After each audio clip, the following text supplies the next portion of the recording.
Good day, everybody. I thought I go first. I don't know. I think I usually do. Welcome to episode 16 of the Good Day podcast, where Maxie and I talk about our adventures, and we have our biggest guest to date, internet celebrity, national icon of Australia, Marshall. Australian heartthrob. Hello, happy to be here. So, if you guys don't know, you probably already do, Marshall just recently went dummy viral on TikTok via Maxie's TikTok, but we'll explain that a little later. 1111, make a wish. Make a wish, everybody. And he's here with us now. He hasn't run off with an Australian French wife yet, but we're still looking for him. And Marshall, just tell everybody how you got here. Hello, I'm Marshall. I'm Corey's neighbor, and I got here via a lot of planes. It was a long journey, It was a long journey. I left on a Sunday and got here on a Tuesday, but happy to be here. Yeah. Tuesday night, mind you. Tuesday night. Skipped your birthday and everything. Skipped my birthday. Yeah. I only had a 5-hour birthday, and all 5 hours of it were in Doha.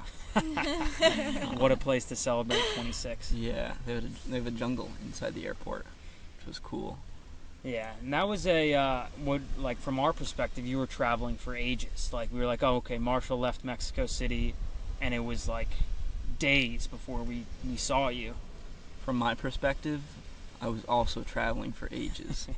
I tried to sleep as much as possible. I took, I think, cold medicine to help me sleep, and it worked. Drinking it worked. that lean. I didn't get any colds either. So He was just having a little birthday fun. Yeah, so we picked Marshall up in Perth Airport that evening, and next day we were in our favorite holiday park to date, and we haven't really had many good holiday parks after that one.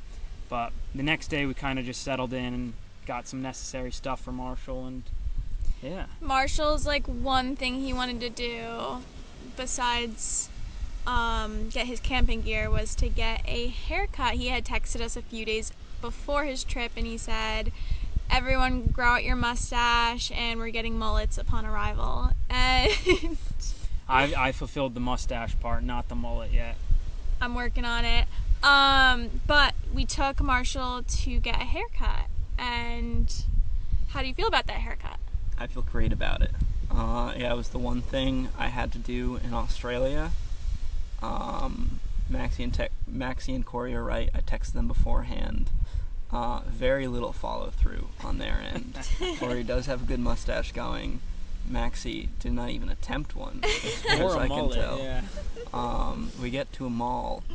We do our shopping, and we pass probably 3 or 4 different barber shops, and we go to the one with no one in it.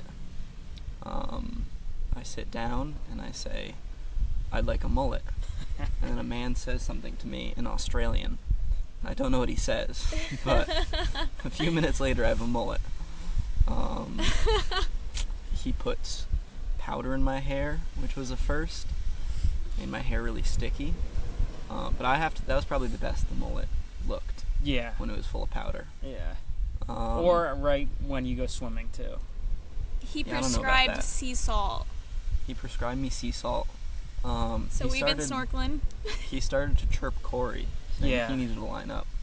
Oh, and it made me feel so bad too, because you guys all know I've gone through this haircut dilemma, self-image of myself, and I don't know what to do. Like, it's just this big dilemma in my life, and he really was hitting me in the soul when he was like, yeah, you need a touch-up, buddy. Like, you're not looking good. And that hurt. If anyone's confused why Marshall wanted a mullet, yes, mullets exist everywhere, but they are very prevalent here in Australia. It's like you look around and every other man has a mullet, usually a really bad mullet too. So Marshall was just assimilating to their culture. It's not like some people on this. I made a TikTok video about this. It has over 1 million views. Most viral. People love Marshall. Mm-hmm. That's for one. But some Americans are like, we invented the mullet. Marshall didn't come here and say, hey, Australia, thanks for inventing the mullet, let me get a mullet. He just knew, because he's cultured, that Australians rock the mullet, every other man's, so Marshall became one of them. And the Australian women love it in the comment section. Yeah, none in real life yet. Only online. A lot of online proposals and like, Yeah. marry me, stay in Sydney, please. A couple United States girls being like, when does he get back? Nice. Yeah, and then there was also accomplished at the mall the Battle of the Telstra. Maxie's had her own vendetta against Telstra. And Optus for the record. It just seems like these companies don't want you to have service ever. Yeah. Marshall, you want to talk about your Telstra struggle? I, shortly before becoming a mullet man, went to the Telstra store and said, can I get a chip? And they said, it's a long wait, buddy. Go to the grocery store. Woolies. Go to Woolies and get one there. So we go to Woolies and I get a chip. Easy peasy. A few hours later I put it in.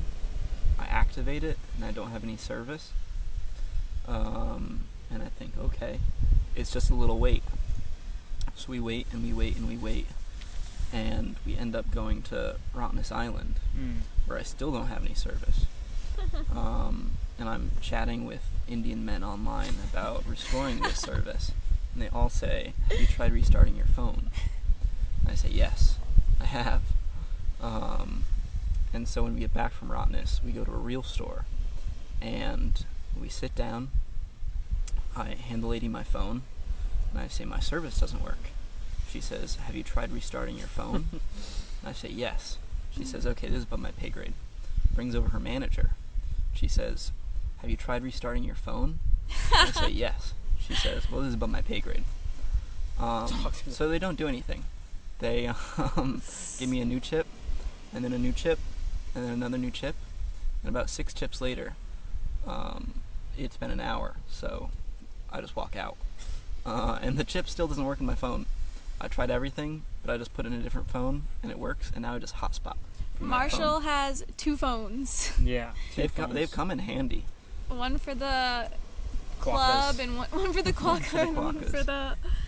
Yeah, speaking of the quokkas, the first thing, like the first real attraction we went to was Rottnest Island. It was, You guys know that's my dream spot if you're an avid listener. yeah, it's definitely, I think it was number 1 on your list of things you wanted to do in Australia.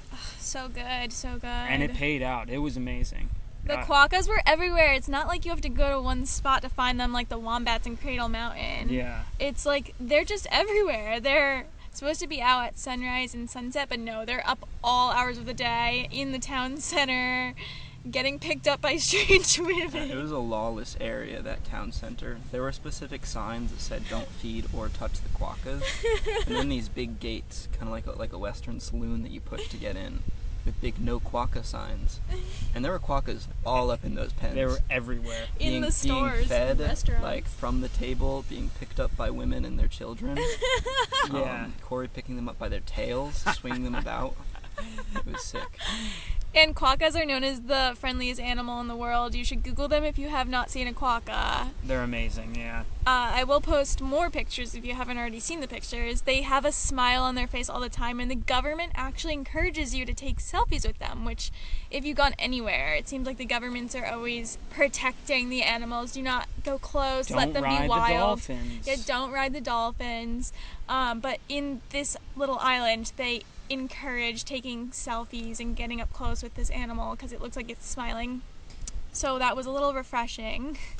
Yeah, so it was really fun, and there's a lot of stuff. Well, there's really 2 things to do at Rottnest Island. It's hang out with quokkas and go snorkeling. Mm-hmm. So before we got out there, we got our snorkel gear. We were like, this is kind of expensive, but we've been using it so much that it's basically free now. And looking back on it, Rottnest was one of the best snorkel spots, just because they had like it was so good. half a dozen really cool areas all on the island, and the island is pretty small. It's like probably Block Island sized, like Maybe I think it's smaller. maybe a little smaller, but because I think Block Island is like 13 miles, and this was 12 kilometers long. So, yeah, it's a little smaller, but there's a tour bus, or just like a hop-on, hop-off bus, where we would just hop on, go to one snorkel spot, hop off, go to another, and we hit like 4 or 3 snorkel spots. Yeah, Little About 3. Salmon Bay, the Basin, Yeah. Fayes Bay. Yeah, a lot They of cool. were beautiful. I would go back there in a heartbeat. Yeah, I wish the water was warmer, but it was like, that was early in our snorkeling days. I think we're built a little tougher now. They had specific snorkel routes That was with sweet. little hidden treasures at the bottom Yeah. that had like signposts to tell you about the fish and stuff, but they were too covered in algae to actually read. But there were fish hanging out by the fish signposts. Yeah, I liked all like the caves and stuff at the basin, where like you could, like, I probably would do it more now because I'm a little more confident under the water. But then I was like, oh, it'd be cool to like swim under the cave and look up. Yeah, That makes me nervous. yeah. Rottnest was really cool. I would totally go back. And like Maxie and I were wondering, like, would it be possible to stay here for like 3 months to do our remote work there? And I would say yes after looking back, but we probably aren't going to go back because Yeah, in another world or another year, because we have our 7 weeks on a remote island in August, so we're probably going to just get our jobs out there. But if we didn't have that on the horizon, we would definitely do our remote work on this island with the Yeah. quokkas everywhere. yeah, and it seems like even like the people we were talking to who work at the bottle shop are like, oh yeah, I live here, which was kind of odd because it's such a small island and only a 45-minute ferry commute. You wouldn't really expect people to be living out there, but they're probably just doing their remote work. Yeah, there's no cars there. Yeah. Well, there was Well, just the too much workers. construction. I guess it's the off season technically, but and they got to make it look nice somehow. So And fun fact, we bought the Pinky's Sunset ciders, and we were drinking them on Pinky's Beach watching the sunset when someone realized that the cider was designed or named after that beach. yeah. Yeah, so overall review of Rottnest was amazing. I loved it. I loved it. Yeah. Good animals. Good animals. Favorite animals. Maybe they might be a top 3 favorite animal of all time. All time for sure. I think so too. Yeah. I wish Wow. I got to pet one, and they love being rubbed on the belly. The next thing we went to do after we got off Rottnest. Wait, well, first we went to Telstra, and Alright. can you just mention what the girl asked you when you said you were American? Just so our listeners know this is a common theme. She was like, where are you from? I said, the States. She was like, I really want to go to New York. And I was like, oh, that's cool. Yeah, it's an okay place. And she said, yeah, but I don't know how safe it is. Aren't there a lot of guns? And I think my answer was, so long as you don't put yourself in a place with guns, you probably won't see a gun. Exactly. I don't know if that convinced her. Yeah, anywhere you go, It seems like you get asked about guns. Yeah, it seems like such a general idea that like people are like, oh, America's so unsafe, and I don't know. We were talking about this, how like being out of the country more gives you a more sense of pride of where you come from, and I think that's just so. Marshall longer. mentioned that on his like first day visiting us. He said that he'll defend America now that he's like been outside of America for a long time. You just learn that everywhere else also stinks. Everywhere has problems. Yeah, Everywhere is mean. yeah, But at least in America, the servers are really nice, and no one bullies me as much. mm-hmm. Besides the TikTok comments, they love Marshall. But if Yeah. you're a worker here, you're probably not in a good mood because that just seems to be the. Seems to be Trend. the case. Yeah. MO. Yeah. Anyways, sorry, Corey. Yeah, but the next thing after Rottnest was our journey north. And probably looking back, we should have spent some more time in Rottnest because there's really not much to do in the north, but we're checking off all the boxes here. All the snorkel boxes. Yeah, all the snorkel spots. Oh, and if you guys hear waves in the background, it's because we're on a beach in Exmouth. We're actively snorkeling right now. Yeah. Yeah, we're underwater. Yeah, so the next really point of interest was these rocks that were called the pinnacles, and it's basically just like a forest of just weird rock structures that just stick out of the ground in the desert, and no one really knows how they get there. Does anyone have a favorite theory? I think they're just coral. Yeah, Maxie? Did I have a theory? I can't remember. You thought there were Aboriginal grave sites of ancient Aboriginal Oh no, spirits. I was saying like how the pyramids were built and everyone's like, how did these get here? How did they do it? Maybe the Aboriginals, who everyone always like tells you they lived here first, like maybe they built something here and this means something to them. And because it's very interesting to look at, and it's a huge site huge of space, yeah. all these pointy things. Like maybe they put together the sandstone. I don't know. I sound crazy. I don't know anything about rocks. One of the theories listed in the visitor center was there were ancient trees or tree roots that like got calcified and then filled in with like other things and then became solid. But no one knows, and it's a really cool area. The only bad part, this is when we first discovered the flies. The bush fly. The bush fly is the #1 enemy. There are millions, billions, and they don't bite you. They just annoy you. That's all they do. They feed on the tears and sweat of mammals. And so they hang Tears. out. That sounds like a joke, but Yeah. that's what Wikipedia says. So they hang out on your face and They'll your make back, you cry. trying to crawl into all of your orifices. Just like, yeah, you don't feel them biting. Well, they don't bite, but you don't feel them sucking your sweat. No, But that's, I guess, what they're doing. they're terrible, and I'm better at surrendering to them, but I think I'm over them now that we've gone so many places where... yeah, well, they're gone now. So there's none up here. I think there was, I don't know if this is true, but there was a heavily east wind that blew them from the center to the coastline. It was all speculation. That was speculation, but there was like 4 days in the row of like 30 mile an hour, 20 mile an hour winds blowing east. So, or blowing to the west. Blowing from the center to the west, yeah.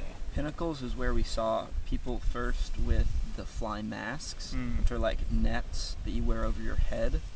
And we all scoffed at them, saying, what, dummies? Yeah, And then I think the next day we all had bought fly masks. exactly, yeah. They were like essentials, and they made life so much better. Yeah. Maxie didn't really like the fly nets. Sometimes I feel like I can't breathe in them, even though I could breathe in them. Yeah, and then after the Pinnacles was probably all of our worst night sleeps ever. Not Ugh. because of like anything but our neighbors. Yeah, it was in how do they pronounce it? Cervantes. A And- nice little beach town. As soon as they pulled up, Maxie was like, these guys are going to be trouble. Because they came in, there was like 7 dudes in one pickup truck trailering a boat. So probably 2 of them were just traveling in the boat on their Definitely. way from Perth. And they pulled up at probably like 9 o'clock at night, 8:30. 8:30. They didn't go to bed till 5 a.m. 5:30, because they started convincing each other to go to bed at 5. They're like, guys, it's 5, we should go to bed. And then they kept the party going for at least another half hour. They were true Australian hooligans, as Marshall put it in his review. 6 of them slept in the rooftop tent, and there was 1 in a Snuggie on the floor. Well, no, they said there were 3 on the floor. I think there would were have been 3 like on the 8. floor? Yeah. There was so many. It was It was all in a single person tent on the floor, guys. yeah, it was crazy. Floor as in dirt ground. And then when we got up in the morning, because we had to get going that day, we had to drive to Kalbarri. They were up. They got up at 7, so they had an hour and a half of sleep. I think I heard one crack open a cold one too at 7. Yeah, I started talking very loudly around 7:30 because I was like, I mean, not loud enough to annoy other people, but loud enough to like annoy them. And then they just decided to wake up and like start laughing and having a good time again. They weren't even mad about it. They were having. I want to have this good Corey time. tried to befriend the enemy. Mm-hmm. They wanted to be our friends so bad. As soon as they heard Corey, they said Once that they we were heard Corey's Canadian. accent, Yeah. Yeah, and Corey was like, America, buddy. And he immediately came over and wanted to like be our friend. That's just how Australians are with Americans. And Corey would not tell him where we were going because he didn't want them to follow us to the next campsite and keep us up for 2 days straight. Nope, that's not happening. So we swiftly got out of there after probably the best reception center. My goodness, it was a $7 cake and coffee combo. And not only did they have an amazing selection of cakes, they had this one, it was like orange almond pound cake, gluten and dairy free. And it's just like they were losing money on that deal. Yeah. I absolutely swindled them. But before we get too far away from the pinnacles, I think we should bring up the fact that Corey found a national parks or like World Wonders Monopoly board. Yeah. And the boardwalk, I think, was like the Mars Colony. Future Mars Colony. The Park Place, so like the two most expensive places. The Moon was number 2. And then third, like right before the Moon, was Pinnacle. The dumbass rocks sticking in the desert. It's like, I honestly thought the termite mounds we just passed were cooler than the Pinnacle. And this the Monopoly board had like Machu Picchu as like, I don't know, the purple shitty ones, and it had pyramids of Giza, and then Pinnacles. Great Wall of China, the Moon, the and then the Pinnacles. This was made by someone who lives in Cervantes. Yeah. Like Hamdonopoly. That was the most wild Monopoly, like, National Geographic board I've ever seen. It had some... That was definitely the wildest place. Like, Great Barrier Reef, Ningaloo Reef, the Pinnacles were, like, the 3 Australian, like, things on it. And the Pinnacles were, like, 3rd highest rated. Yeah, that was iconic. If I had that board without going to Australia, it's like, I feel like it would set Pinnacles as a destination. And I cannot imagine traveling just to see Pinnacles. Like, I'd be so incredibly disappointed. Well, because the flies. Even that, it was just like, oh, this is nice rocks. Yeah, it's a good drive-by spot when you're heading north. Drive-by spot. But it's not a world wonder like that. No. It does not compare to the pyramids of Giza. Or Machu Picchu, yeah. Or the Moon. Yeah, the future Mars colony. The next iconic spot was the Hut Lagoon Pink Lake. So all pink lakes are scams. It's fact that pink lakes don't really, they're not that pink. They're only pink at some points, and they don't really look that pink.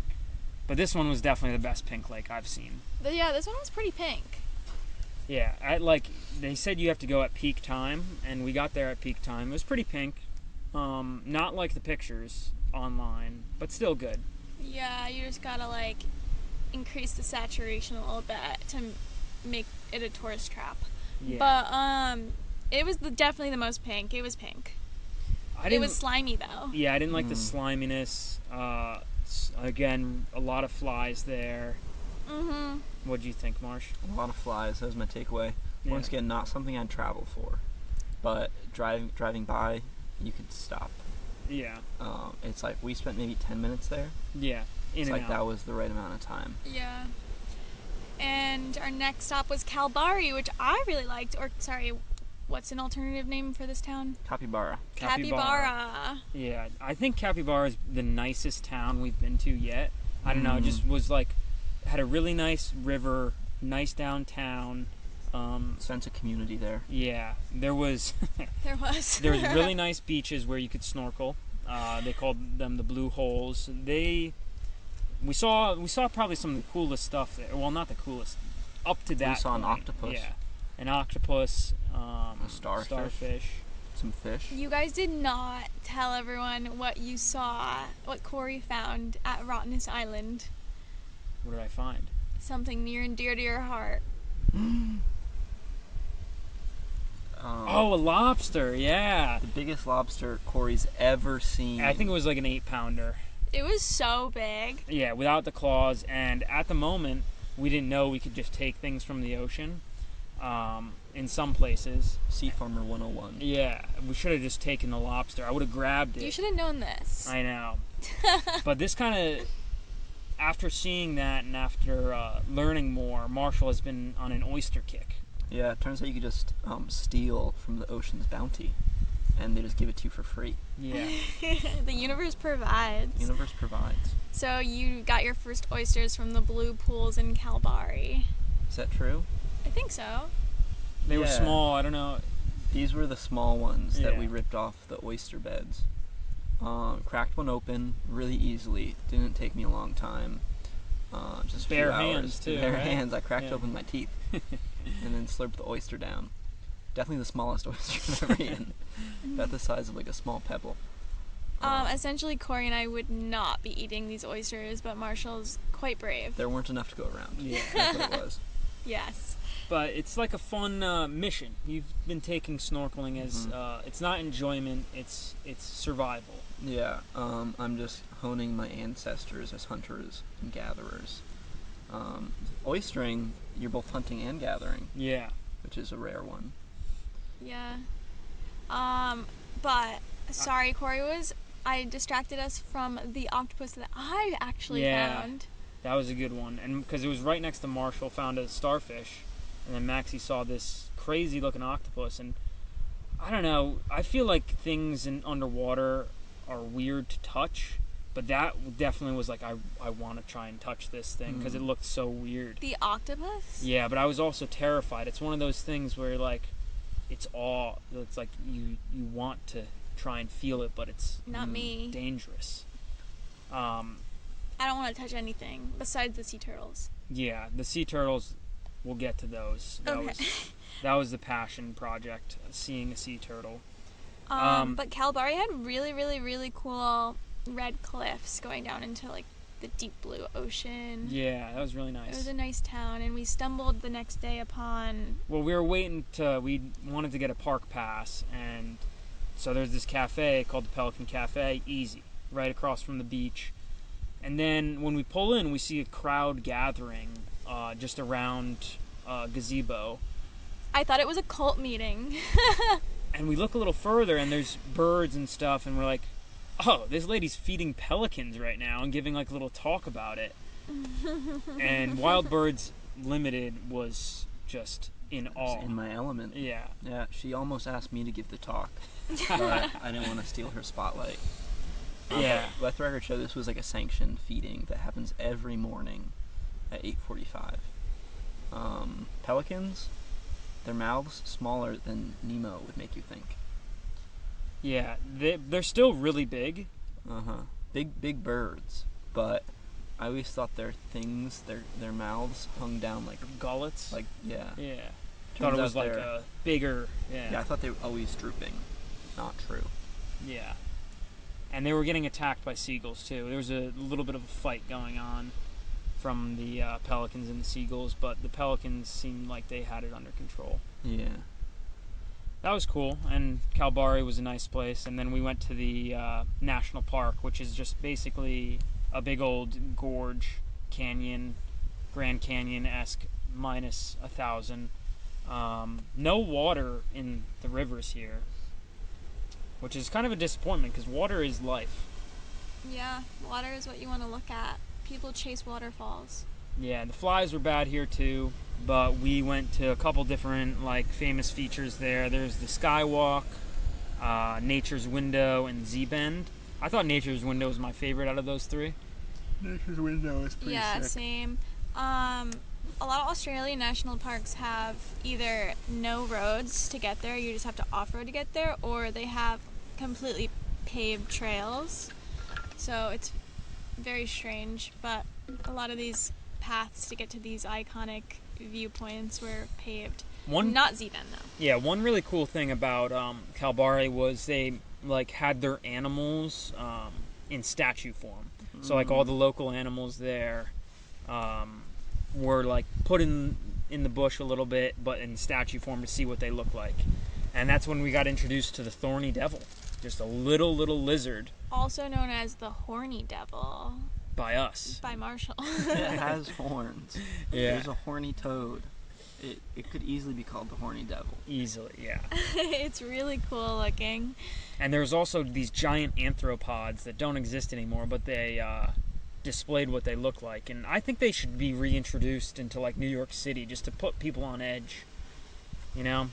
I think the people in New York City are always on edge. Yeah.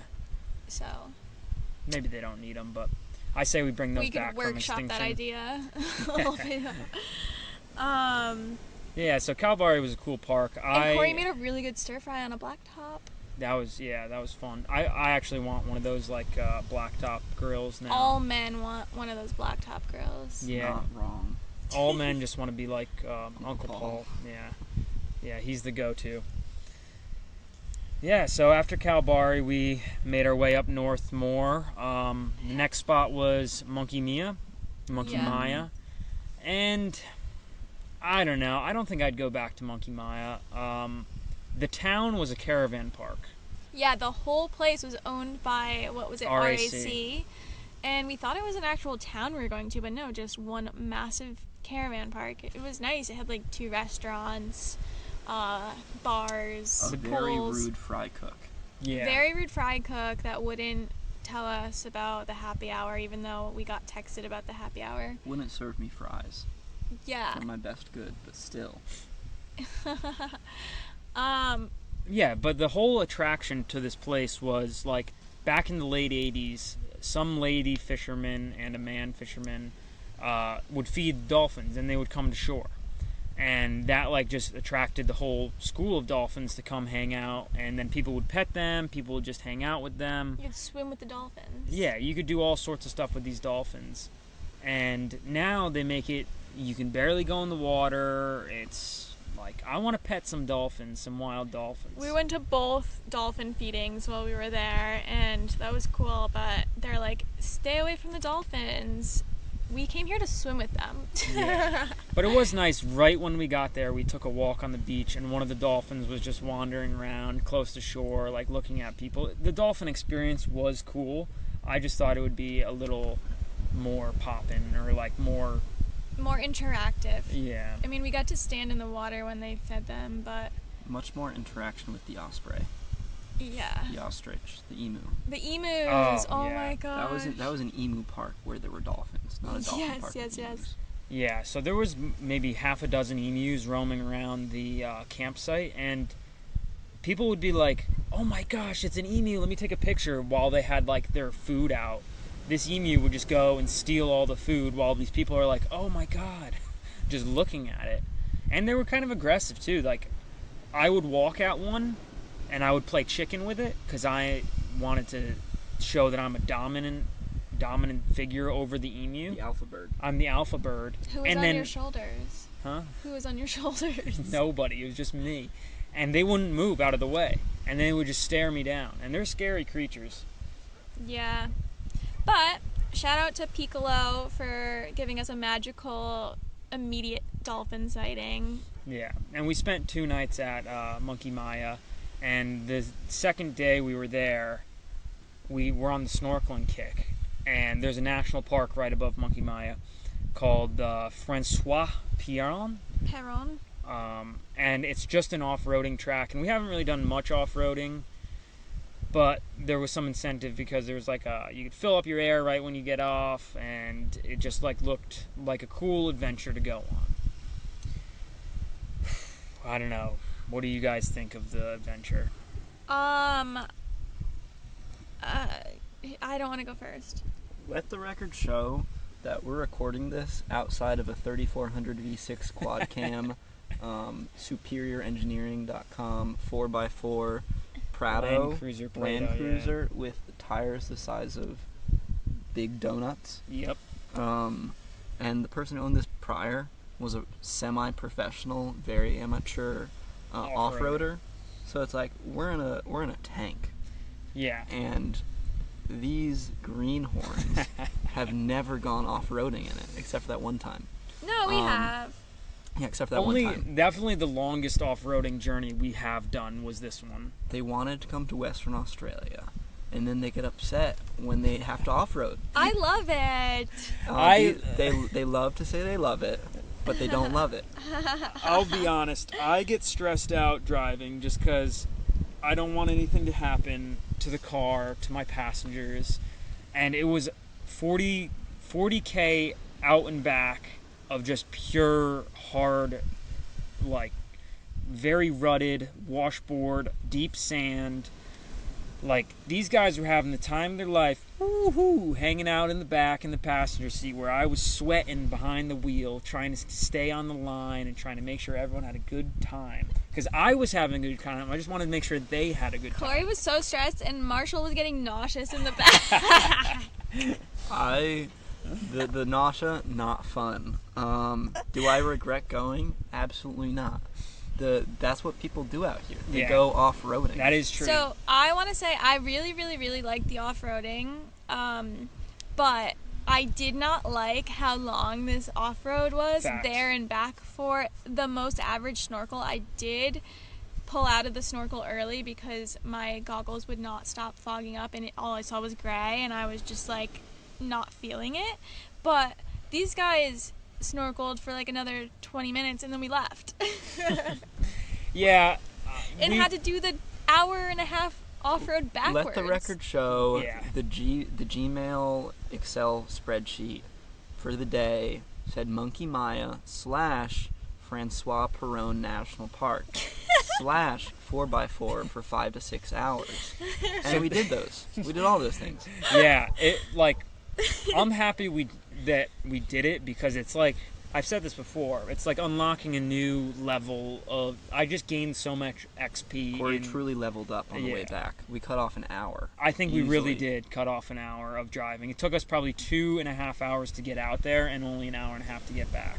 It's good experience for Corey, but he will be like so stressed, and he'll just So locked in. Focused. You could tell, I could tell he's stressed, and he'll just be like, yeah, this is fine, this is good, this is easy, and I'm like, oh, I could tell he is so tense, but he is getting more comfortable with every time. Because the next off-roading adventure we went on was yesterday in Coral Bay to go to probably the best snorkel spot.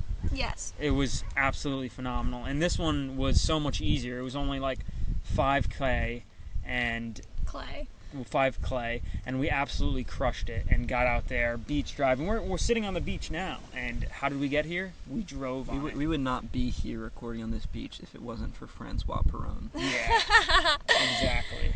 There's a coffee van over there. Wow. Ooh, coffee van. Marshall, what I've come to learn about him through this road trip, week 1, he snacks more than anyone I've ever met, and I am actually impressed. I'm not mad about it. My body's a machine. It's a high-performance engine with a really small gas tank that you always need to refill. Everyone's always telling Corey, like in his family, you eat all the time, you're always eating. And it's like a running joke with my family too. But he does not eat compared to Marshall. I'm just competitive and need to make I- Corey feel bad about his eating habits. Surely Yeah. not eating enough. Actually, I'm kind of hungry right now, and we're gonna hit this coffee truck after to see if they got any goodies. Might have just drove by us. Damn. Oh shoot. But yeah, Marshall will house snack after snack after snack after snack all before 9:30 a.m. And What's this no road shoulder? oh, I was gonna say, I don't mind these like quiet remote roads in Western Australia or in Australia in general. I just don't like that they don't put a lot of effort into building a nice shoulder. Sometimes if you like, well, hopefully no one veers off the road, but if you did, like, you'd just be on this pea gravel instead of having a little bit of a shoulder. But sometimes there is a mini shoulder, which I like, but most of the time there's no shoulder. Oh, one point we missed after, I guess we could get back on track. After Monkey Maya, we went to Quabba Station. Yeah. Quibbity Quabbity. No, after Carnarvon. Oh, yeah. Carnarvon, fruit basket of Australia. I got really sketchy vibes from it. I just thought I didn't really like it, except for the waterfront area. Except for the banana plantations. Banana Yeah. plantations scare me. Really good fruit smoothies. Yeah, that was the best fruit smoothie I've had in my entire life, was from Bumbox, which was just a fruit stand with really nice workers. Yeah, I loved it in That was there. actually probably the best service in all of She Australia. was so nice. Yeah. But Yeah, after that, we headed out to I Quabba liked Station. Carnarvon's downtown. It reminded me of like Miami. So many palm trees, nice river view. It's nice. But I just don't get why people live in the places they do out here. it just seems like there's towns and things that shouldn't exist. I mean, how much work could be out there for farm work, you know? And there was nice houses, so obviously people like vacation there. The reason that Carnarvon was like a big stop on my itinerary is because I thought that it had the iconic big sign on the side of the road that says King Waves Kill that people take pictures under. And I feel partial to taking a picture under it because we have that last name. And turns out it's actually an hour away from Carnarvon, not on the way to anywhere. So it's in Point Quaba. Yeah, and I'm happy we went to Point Quaba. It was a really cool place with like interesting rocks, and we met a surfer dude who spoke gibberish to us. He's like, "Surfing bluff, red pluff." I don't know what he said, but immediately I brought out the Australian lingo, saying hectic and other phrases. He asked if we were gonna surf. Yeah. And you were like, "Is it good here?" And he goes, "Best in Australia, mate." And he was like 60. Yeah. But I like Point Quaba. It was really cool. Me too. It was like a rock shelf that the waves would just rush on top of, and then the ocean would pull back really far and create like a mini Niagara Falls where there was a mini waterfall coming off all these rock shelves. So 10 out of 10 for me. Got the picture. We'll post the picture under the sign. We took a cool picture. Yeah.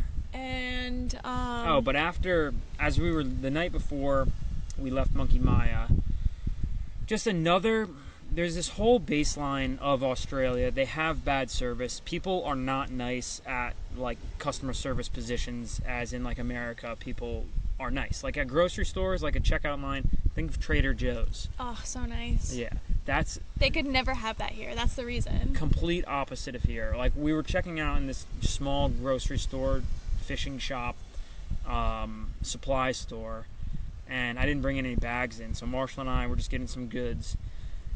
And I just asked the dude, "Oh, how's it going today?" And he says, "All right, mate." Just like he did not want to be there, and just shooting daggers at me the whole time. And I'm like, eventually I was like, "All right, can I take this card out? I'll bring it back." And he was like, "Yeah," or just like, "Okay." Didn't really say anything, and everyone was staring at me in that store for some reason. Corey might have had a small bit of anxiety about this.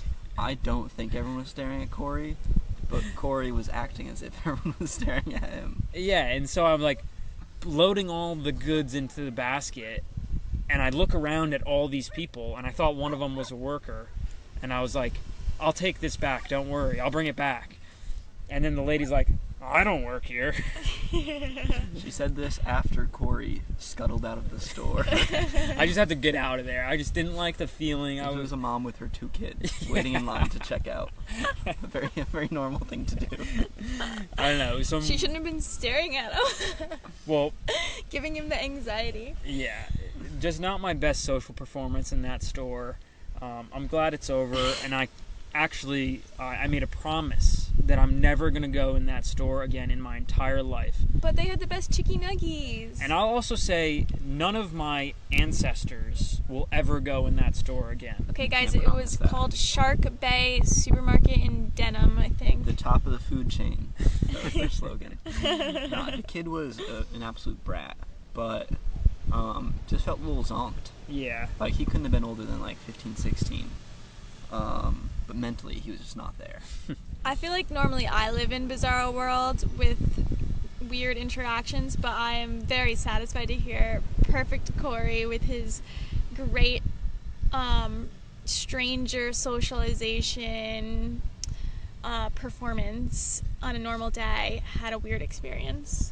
Yeah, like, usually I'm good at talking to strangers. Like, last night we got to our campsite here in Exmouth, and there was a dude there in our spot, so I just go up talking to him and see what's up. He kind of snaked our spot because he was slightly closer to the power, and our extension cord didn't reach the power. But Well, because he took our spot, and the stupid campsite called it a powered spot and put the power across the street too far for any extension cord.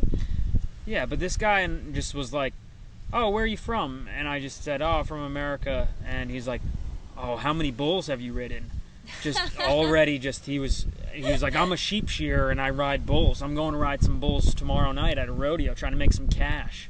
And he's like, how you love the rodeo, right? And I have been to more rodeos than the average American. I think, Marshall, you said one is more than the average? I think one is far above average. I've been rodeo. Probably every single year at River Ranch, I would go to a rodeo from like the age of probably 8 to like 20. So that's 12 rodeos at least. And maybe I'd probably gone to more than once. Yeah. So I'm a rodeo man. And then we got to chatting about rodeos and living the cowboy life. But I told him I was from the Northeast where we didn't have rodeos.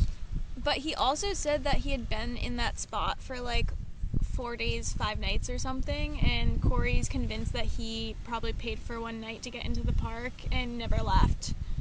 Yeah. But then when we were leaving, we were going to try and do the same thing, just like hang out for an extra time, record the podcast there.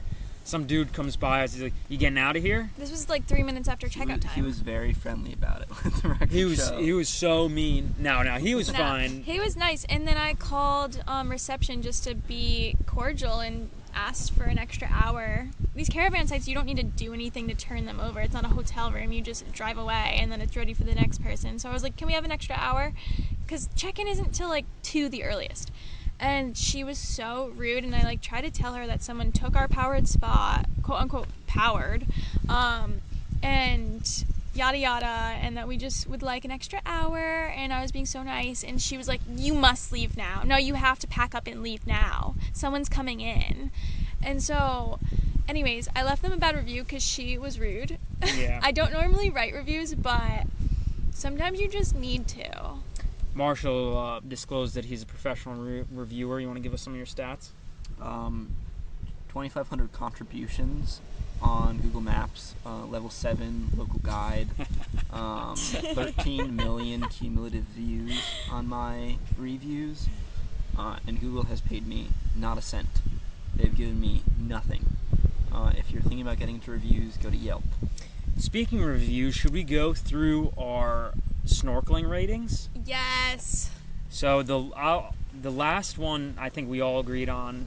We did Coral Bay. It was a stop on Exmouth, and we went to 2 spots there. One was right at the town beach, and then the other was a short. Five Fingers Reef. Five Fingers Reef. Five Fingers Reef was the coolest spot I've ever snorkeled, I think. Me too. We've done St. John, and I've done Miami, and this was amazing. Get in the water, instantly Maxie and I see a sea turtle.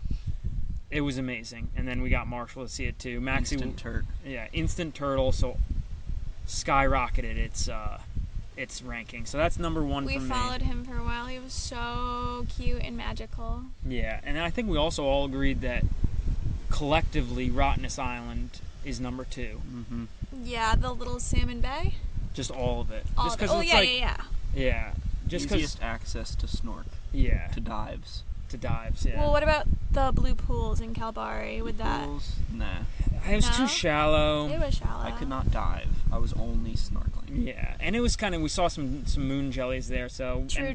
Before we knew what moon jellies were, we got a little sketched out by them. It's like the hunt was not truly alive in Blue Point. Yeah. But then probably blue pools before the town beach of Coral Bay, right? Town Beach of Coral Bay, pretty darn chill. I That's liked cool, that's liked cool. that had the biggest huge, coral I've huge ever seen. coral garden. Yeah, there was a big coral die-off in 2022 because of the coral spawn got trapped in the bay rather than going out. So it all died and then sucked all the oxygen out of the water, and then all the other coral died. And it said it'll take like 3 to 5 years for it to come back. But the structures of the coral were just massive, like trees underwater. They look like giant succulents. Yeah. But yeah, Five Fingers Reef was insane. Yeah, definitely the right best. down the road. The Francis Peron Bottle Bay, I found a bottle there, which was cool. But it had some of the most vibrant colors I've seen snorkeling, but it definitely wasn't, I wouldn't go back there again. It was a fun adventure to go out there. Yeah, I'd say that's about it. Please note that this is the place I only saw gray, but I guess if I held on a little longer, I would have saw vibrant green. Yeah. So I think those are the top ones we've seen. And then last, definitely Perth, Mettam's pool. Yeah, that was just our entry to It was snorkeling. very wavy there. Yeah. Yeah, but I think now we're in Exmouth, and we're going to go snorkeling today. We're going to go to Turquoise Bay, I think, one of the most popular beaches in Australia. Wow. There's 2 points you could snorkel there, so we'll go to the advanced section because we are advanced divers. Some animals of the week we'll run through really quick. Dolphins. Yeah, I think dolphins and the turtle are my two favorite. 100%. Yeah. Oh, yeah, okay. Emus. Yeah. Walking around with trash around their neck. Bad, dirty birds. Saw some kangaroos, not as many as you would think, but we'll see more for Marshall. Yeah. Lizards. We saw big lizard in Perth. Yeah, right in Rottnest, right? No, the Mettam's pool. Oh yeah, that was a massive one. We probably saw some in Rottnest too. Yeah.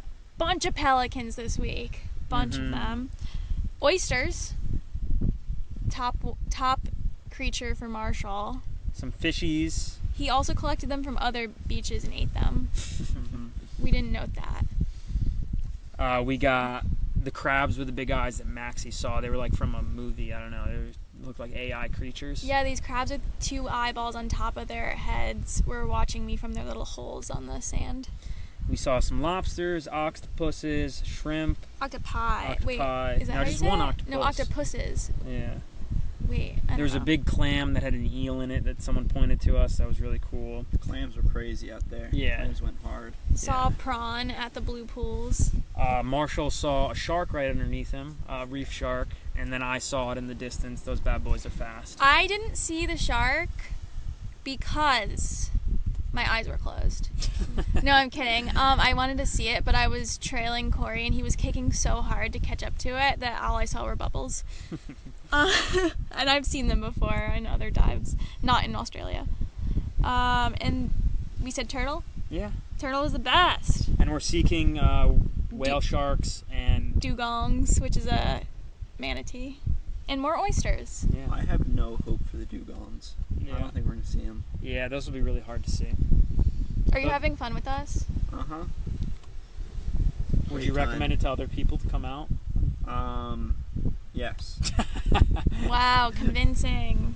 It's a long ways. It's Yeah. a long ways to go.